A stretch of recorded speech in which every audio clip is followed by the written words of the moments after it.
Hey, let me talk to you about The Hound of the Baskervilles. Well, sort of talk about The Hound of the Baskervilles. I am doing a 1901 reading project, which is me kind of reading all about the period between like 1890 and 1910. All centered around 1901 for me, which was the year my grandfather was born, and just sort of wanting to kind of read into this era, just kind of get a flavor, a knowledge of this era, this time. So I started off with The Hound of the Baskervilles, published in 1901, and I'm not going to really talk too much about The Hound of the Baskervilles, the curse of the Baskervilles, some hellhound perhaps pursuing the Baskervilles to their doom. But instead, I'd like to talk about one particular name that comes up in here.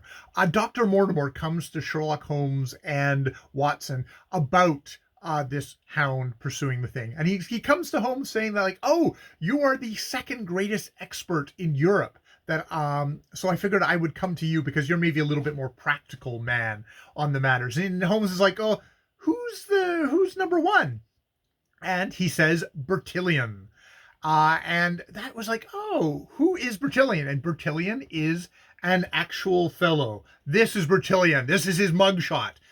He's gotten in trouble somehow, and Jay's gonna complain about that. No, Alphonse Brtlln, 1853 to 1914, was a French police officer and biometrics researcher and the inventor of the mugshot, amongst other variety of ways of kind of recording what a criminal looks like, taking lots and lots of measurements, stuff that was only supplanted by sort of like fingerprints, though obviously the mugshot, as a Florida man will know, has persisted as a way of kind of identifying person. Oh, I'm sorry, I've got like all the lights and everything else getting reflected in here.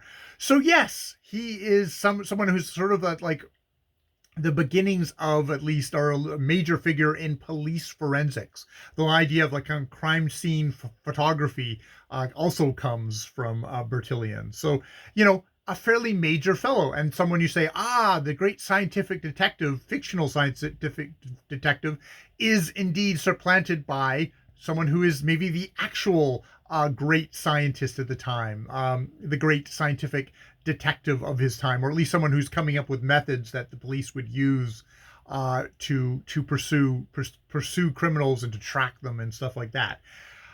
The thing with this is that Alphonse Brtlln is also very well known for giving testimony in the Dreyfus affair. This is Alfred Dreyfus, a Jewish officer in the French army who was accused and convicted of passing secrets to the Germans, wrongly convicted, using spurious evidence.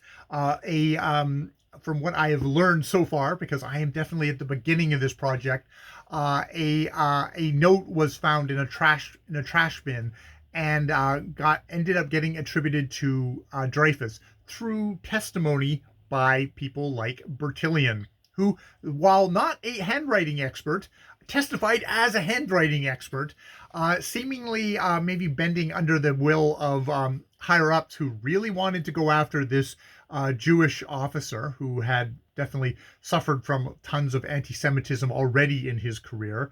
Another person was actually fingered in this and was quickly exonerated by the army. And this kicked off like 12 years, going from like 1894 to like 1906.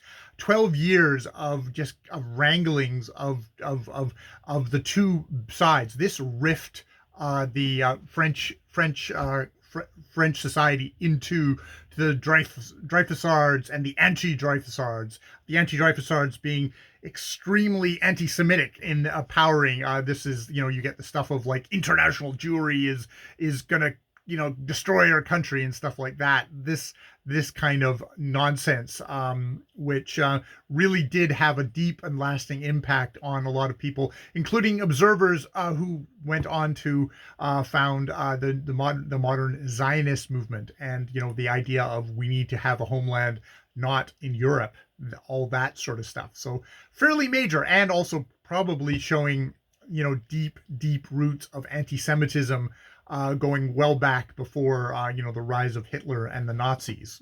Not surprising, but that it was there and was such a powerful force. And in the center of this, yes, Alphonse Brtlln giving his so-called expert testimony, which was discredited, which at the time, in the midst of all these trials, was discredited. Now, it is interesting, I find, for the Hound of the Baskervilles, published, as I said, in 1901, that the story is set in like 1893. We know this. I know this because at the end of this story, Holmes invites Watson to a very particular performance, which actually the performer I looked up on Wikipedia and indeed was performing in.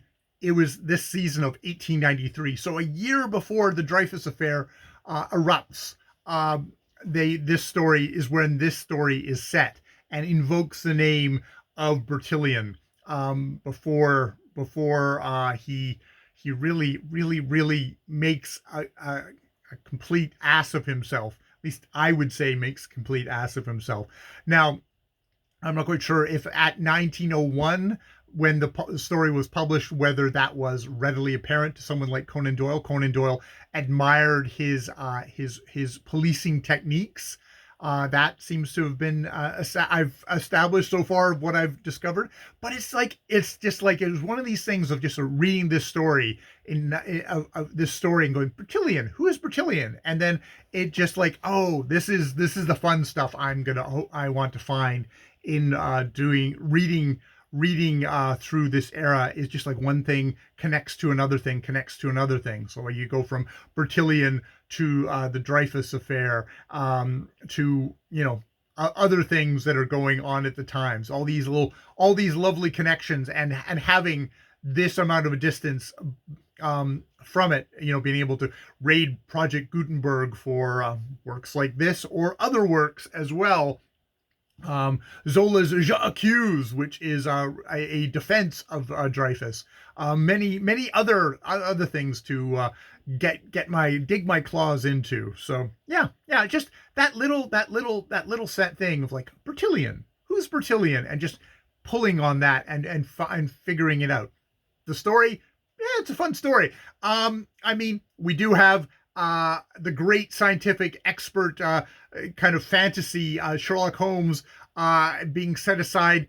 Alphonse Brtlln, very much a man of his time, and be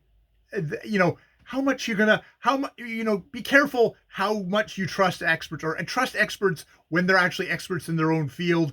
This isn't to try and like do your own research and come up with your own conspiracy theories, but just like, okay, we have the romance of the detective, and the detective always being right. Sometimes the detectives are really wrong as well, which is just an interesting little note in there. Probably reading against the text a little bit there. All right, I will leave it there. More videos later.